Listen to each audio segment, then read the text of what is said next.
a service that basically scrubbed the internet and removed all of that private information. And as soon as they were done, these spammy phone calls and emails stopped. And most importantly, I had peace of mind again that my identity was secure. So if this could happen to me, it definitely could happen to you if it hasn't already.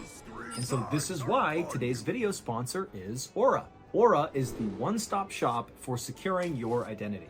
Aura can identify all those data brokers who are selling your information without your consent. And what they can do is they can put in an opt-out request on your behalf and take down your personal information off of those shady websites. Aura offers many other features as well that will also help protect you and your family's privacy. They have a VPN, they have identity and credit monitoring, they have antivirus, password management, they have identity theft insurance, they have parental controls, and much, much more, all on a single app. Aura is very easy to set up, and you get everything at one affordable price. I value my privacy, and I value yours too.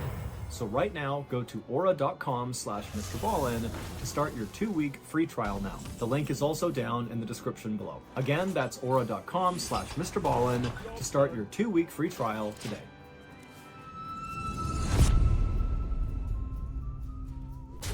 So Jian's wife did not expect to hear from Jian at any point that day because she knew he would have terrible cell phone service up on the mountain. But she did expect her husband to be home on time.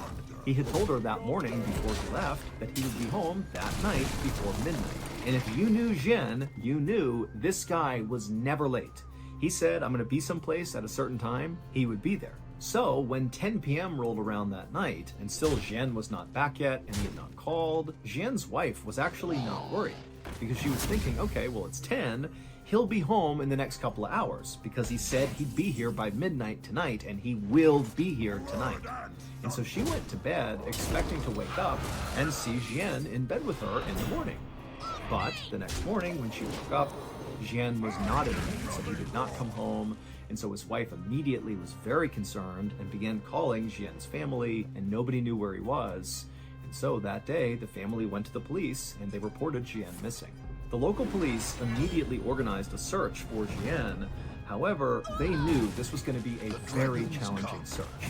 Mount Miafeng is not some enormous mountain by any means. It's a decent-sized mountain, but it's really known for having these paths that twist and turn all over the place, so it's pretty easy to get lost. And then also there's a whole bunch of sheer cliff faces kind of all over the place, so if you're not paying attention, you could literally just walk off a ledge. So in short, this is a dangerous and confusing place. And at the same time that the search was happening out on the mountain, the police were also in contact with Jian's cell phone service provider to see if they could track down Jian's cell phone, because obviously if they could find that, they might find Jian too. But the only way a cell phone can be tracked is if the cell phone is on, because when it's on, it connects to the nearest cell phone tower, and that's how these service providers are able to tell where these phones are. They look to see which tower it's connected to. But when Jian's cell phone service provider looked for his phone, they quickly determined his phone was off. So unless the phone came back on again, they would not be able to locate the phone. However, they were able to pull all of Jian's cell phone signal history up until his phone was turned off. And what they found in the signal history is the day before, so the day Jian went missing, his cell phone was on at 4 p.m. that evening, and he received a phone call at 4 p.m. And the service provider was able to see that when this phone call came in, Jian's cell phone was not where they thought it would be. It was not high up Mount Miafeng. It actually was near the base of the mountain. And when police reached out to the person who had called Jian at 4 p.m., they discovered it was just a friend of Jian's, and this friend said that Jian said he was coming down the mountain now and he'd be home soon. So this new information did basically line up with what Jian had told his family he'd be doing that day, just a quick day hike. Although again, they kind of expected it to be a little bit longer. It seemed a little odd he'd be down the mountain by 4 p.m., but still, this basically lined up with what they thought he was doing. However, this new information did not help explain what happened to Jian. Like, why was he missing? The expectation was he must have gotten lost or hurt or something up on this mountain. Maybe he's stranded somewhere and can't go anywhere. But now, based on this phone call, it sounded an awful lot like Jian was not even on the mountain when he disappeared. So where was he? Police had already checked all the bus stations and train stations in the area, to see if maybe Jian took a different way home or something. But when they went to all these different stations, there was no evidence that Jian had been to any of them. And there was another problem. Members of Jian's family told the police about Jian's habit of tying newspapers to trees to mark his trail as he hiked. And the family told the police that Jian did this every single time he hiked. And his wife told the police that for sure she knew her husband had brought along a copy of that newspaper. So by all expectations, there should be markers up on that mountain, literally leading searchers to wherever Jian went. But after an entire day of searching Mount Miaofeng, they didn't find a single newspaper anywhere. For the next several days, this big search for Jian continued, but nothing was found. That is, until October 7th, so 1 week after Jian had vanished. On that day, Jian's cell phone service provider noticed that Jian's cell phone had suddenly turned back on. And the phone was not on or near Mount Miaofeng. Instead, it was located 36 miles away from the mountain at a train station called Beijing West Railway Station. Now, the cell phone was only on for a couple of seconds, but it was on long enough for the provider to confirm that it really was in that location. And so the police immediately dispatched a team to go to Beijing West Railway Station and see if they could find Jian. But when they got there, Jian was not there, his phone was not there. They looked at all the security footage, there was no sign of Jian. They searched the surrounding areas, nothing. And on this day, at basically the same time that police are at this railway station trying to make sense of, what's going on with his cell phone, a villager from Chanfang Village, which is that little village that sits at the base of Mount Miaofeng, came forward with a very strange story. He said on the day that Jian disappeared, this villager was at his little shop. He sold walnuts to hikers that were making their way towards Mount Miaofeng. It was basically like snacks for the hike. And he sees this guy walking up through the village towards the mountain, and he looked exactly like Jian, because now Jian's face was on the news and this villager had seen it, and so he felt like he had seen Jian. And so this villager said, this guy who looked exactly like Jian, he walked up and actually stopped at this villager's shop to buy some walnuts. And this villager and this man who looked like Jian, they just chatted for a few minutes. And at some point, this guy who looked like Jian, asked the villager, hey, these are great, but where else can I buy walnuts? I want to buy other types of walnuts and bring them back to my family.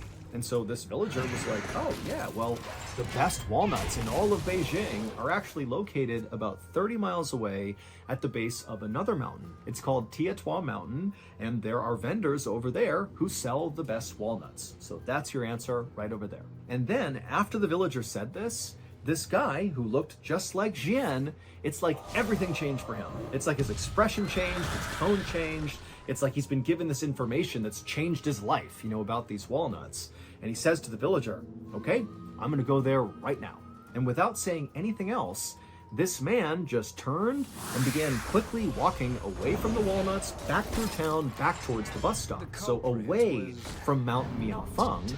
In theory, this guy is going to the bus to what? Commute 30 miles to this other mountain, Tietua Mountain, to get these walnuts?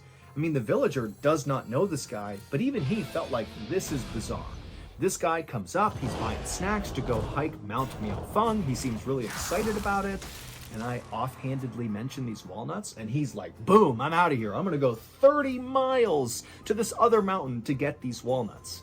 It just seemed weird. And then when police spoke to Jian's family about this new information, they would learn that Jian did not have a special interest in walnuts, and neither did his family. And even if there was a reason why Jian just really wanted these walnuts, he would not have had time in that day to take the bus 30 miles to Tietua Mountain, get these walnuts, go 30 miles back, and hike up Mount Miaofeng, because he can't stay the night. He needs to come back tonight in order to go to his mother's birthday party the next day. So it just made no sense. But this walnut thing was basically the only lead police really had, because everything else was a dead end. And so they decided to shift their search area from Mount Miaofeng to Tietua Mountain. And pretty much right away, they saw something that gave them hope that Jian could be here. they found pages from the Beijing Youth Daily newspaper tied to trees on the mountain. And when they looked more closely at the newspapers, they found the publication date of this newspaper lined up with the copy that Jian would have had with him on the day he vanished. And so, of course, the searchers just began following this trail of newspapers, hoping Jian would be at the other end. For 2 days, searchers very diligently followed this trail up the mountain. It kind of wound around, and they went pretty slowly because as they're moving, they're constantly checking everything around. They don't want to miss any clues. But finally, after 2 days of following this trail, they eventually found something. The newspapers led them to a campsite. Now, the campsite was abandoned, but there was a bed of hay, there was some used water bottles, and some toilet paper. And so just from the looks of it, this campsite looked relatively active, like somebody had been staying here recently for at least a day or two. And so it seemed pretty likely, based on everything else, that this was Jian's campsite. And pretty quickly, after searching the campsite, they found something that virtually guaranteed that this was his campsite. Authorities found this plastic bag that was sitting next to the bed, and inside of the bag was a piece of scrap paper from Beijing No. 5 Middle School. And on this scrap paper was a note. And the note said Jian had indeed hiked up Tiatuan Mountain on September 30th. This would have been the day that he left, so the day he disappeared. And then on his way down, he said he got lost and was forced to spend the night out here. And so that explained the campsite. And then on October 1st, so that would have been the day after he spent the night out here, he said he was going to attempt to follow the ridge line down the mountain to a nearby village to safety. And this note ended with the phrase, "Leaving this note here just in case. Love to everyone who passes by." Now, at first glance, this note was like amazing news because suddenly it seemed totally possible that Jian was just fine. I mean, the way the note was written, it sounded like he was at least healthy and safe, albeit I'm sure he was not happy to be stuck up on the mountain, but he loved being in nature, and so he seemed okay. And then he had a reasonable plan for how he was going to get out of there, follow the ridgeline, go down to a village, go to safety. But as the police analyzed this note, they noticed that some things were off about it. First of all, this note basically directly contradicts other facts of this case. Remember, cell phone records prove Jian got a phone call at 4 p.m. on the day he went missing from his friend, and his friend would report that Jian told him that he was coming down Mount Miaofeng and he'd be home soon. But according to the note they found, that was not possible, because the note said Jian at 4 p.m. on September 30th, the day he went missing, he would have been on Tiatuan Mountain, either hiking up or being in the process of getting lost and, ultimately making that campsite where he camped out for at least one night. And so in addition to this factual discrepancy with this note, another issue with the note was just the way it was written. Now, Jian's wife had a chance to look at the note, and she would say, "That is my husband's handwriting." But the note contained a bunch of very strange language choices that just didn't make sense for Jian to be using. For example, this note, which really should have been a first-person point of view, Jian has gotten lost, he's by himself, he's writing to the world, kind of letting somebody know what's going on with him, and so it really should have been written in the first person. "My name is Jian, I am lost, here's what I'm doing." But the note was written in the third person. Jian got lost on the mountain, and so he is going to camp out for the night